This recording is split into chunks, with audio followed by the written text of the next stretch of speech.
Imagine a world where machines make moral decisions, algorithms dictate justice, and your digital footprint defines your identity. Welcome to the 21st century, a realm where philosophy meets technology in today's hyper-connected world.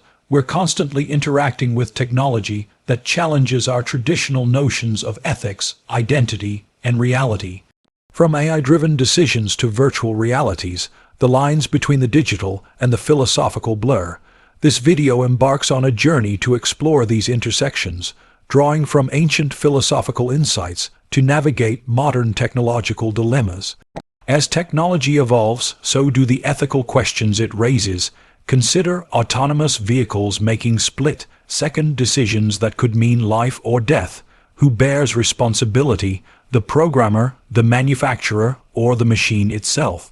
Philosophers have long debated moral responsibility, but the digital age adds layers of complexity. In the virtual world, identities can be fluid, anonymous, or even fabricated. Social media platforms allow us to curate personas, sometimes vastly different from our real selves.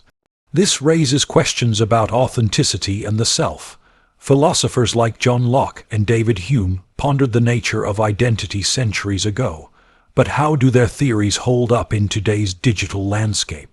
Algorithms influence what we see, buy, and even believe. While they offer convenience, they also create echo chambers, limiting exposure to diverse perspectives.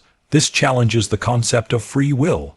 Are we truly making choices, or are algorithms making them for us? The debate between determinism and free will gains new relevance in this context. Virtual reality offers immersive experiences that can mimic or even surpass real-life sensations. But if experiences in VR feel real, do they hold the same value as physical experiences? Philosophers like Plato question the nature of reality through allegories like the cave. VR brings these questions to life, blurring the line between perception and reality. As AI systems become more advanced, they take on roles traditionally held by humans. Judges, doctors, even companions. This raises ethical concerns about bias, accountability, and the essence of consciousness. Can machines possess moral agency? Philosophical discussions on consciousness and personhood become crucial in addressing these issues. In an age where data is currency, surveillance becomes a norm. Governments and corporations collect vast amounts of personal information, often without explicit consent. This intrusion challenges our right to privacy and autonomy. Philosophers like Michel Foucault examined power structures and surveillance, offering insights into today's digital panopticon. Access to technology is not universal. The digital divide exacerbates existing social inequalities, affecting education, employment, and access to information. Philosophical theories on justice and equity, such as those proposed by John Rawls, provide frameworks to address these disparities in the digital context. The production and disposal of digital devices contribute to environmental degradation. Ethical considerations extend beyond human interactions to our relationship with the planet. Philosophers like Arne Naess advocated for deep ecology, emphasizing the intrinsic value of all living beings, a perspective increasingly relevant in our tech-driven society. Looking ahead, technologies like brain, computer interfaces, and genetic editing promise to redefine humanity. These advancements pose existential questions. What does it mean to be human? Should there be limits to technological enhancement? Philosophical inquiry becomes essential in guiding responsible innovation. What happens when machines begin making decisions that once belonged to the human conscience? When algorithms begin to determine justice, reality, and even morality itself?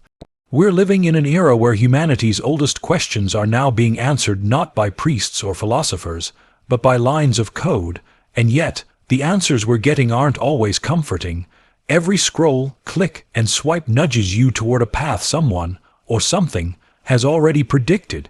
But if our choices are influenced before we even know we're making them, can we still call them ours?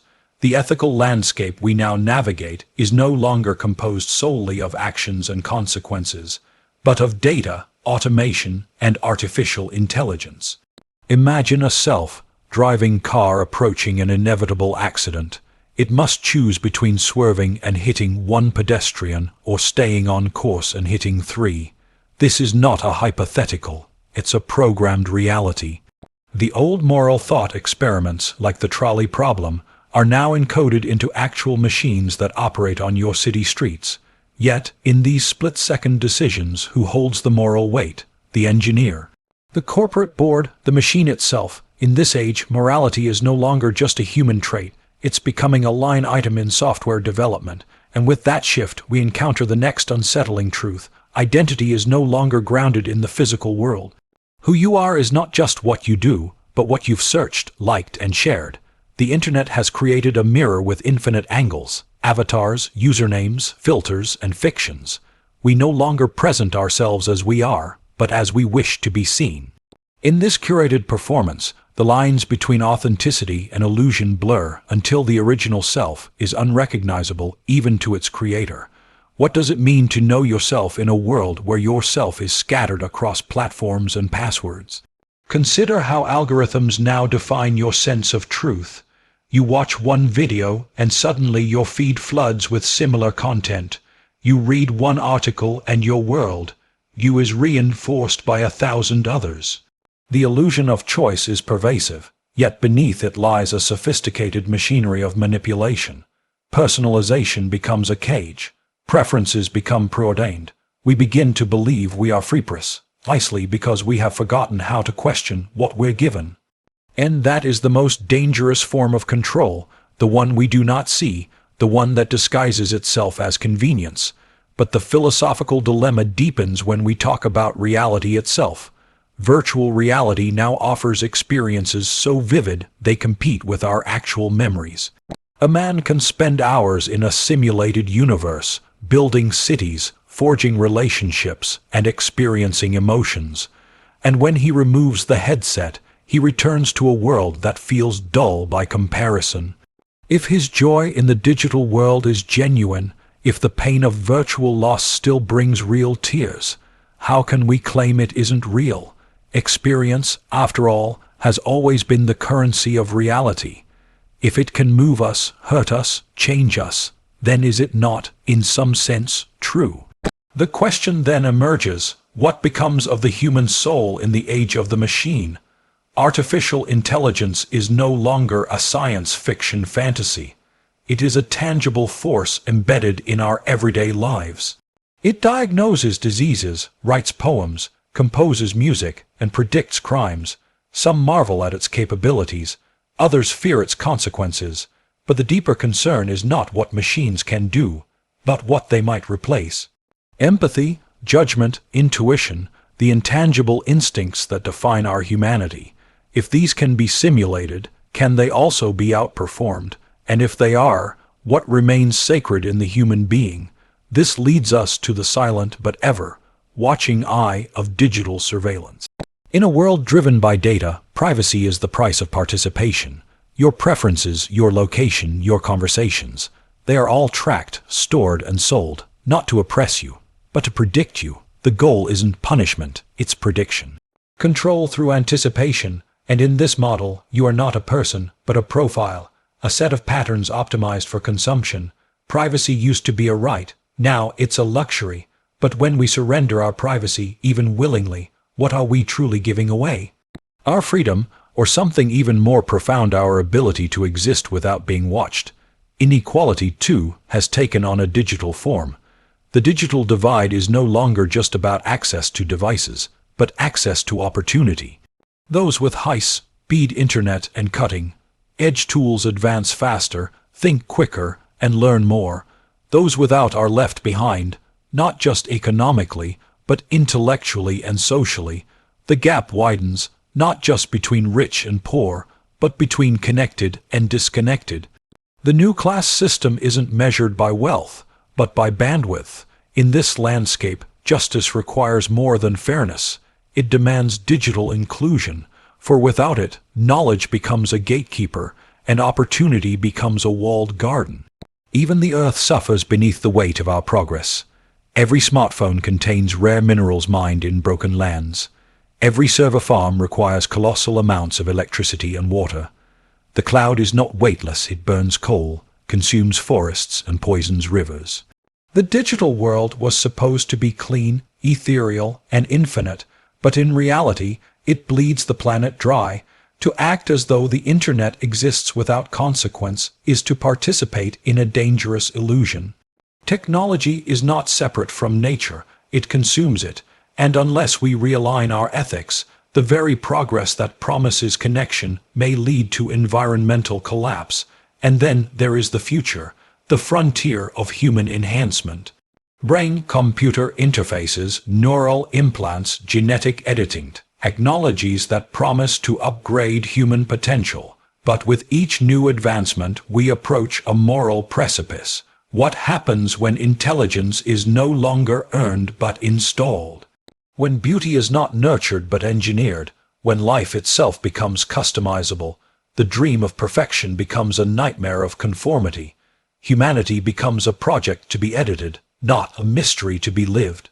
And in our pursuit of mastery, we risk losing what made us human in the first place, our flaws, our limits, our capacity to grow. In the face of all this, one truth remains: we are not passive passengers on this digital ride. We are the architects of the very future we fear. The tools we build reflect our values, our priorities, our beliefs. But if we build blindly, without philosophy, we risk creating a world that outpaces our ability to understand it. Ethics must not follow innovation. It must guide it. And that means asking harder questions, listening to slower answers, and resisting the seductive speed of technological change. We must return to reflection. We must relearn how to sit in silence and ask the questions that machines cannot answer. Not how fast can we make it, but should we make it at all? Not can we automate this, but what do we lose when we do? These are not technical questions. They are moral ones, and they require the full weight of human wisdom to answer. Technology is not destiny, it is a mirror. It reflects who we are and what we value. If we want a different future, we must change what we value. Compassion over convenience, truth over speed, wisdom over novelty, these are not outdated ideals. They are survival mechanisms for a species on the edge of transformation. The challenge, then, is not to slow down technology, but to speed up our ethics. To evolve our morality as rapidly as we evolve our machines. Because in the end, the greatest danger is not that technology becomes too intelligent, but that we become too indifferent, that we forget our place not just as creators of machines, but as stewards of meaning, purpose, and truth. Let us not be the generation that built wonders but lost wonder itself. Let us not create machines that understand everything, except why understanding matters. Let us not digitize the world and forget how to be human in it. If you've made it this far, you already understand the weight of this moment. The world is shifting, fast, but philosophy remains our compass. It reminds us not just of where we are going, but of why we began the journey at all. And so, as you return to your screens, your devices, your connected lives, carry this with you. The future will not be written by code alone. It will be written by conscience. Choose wisely.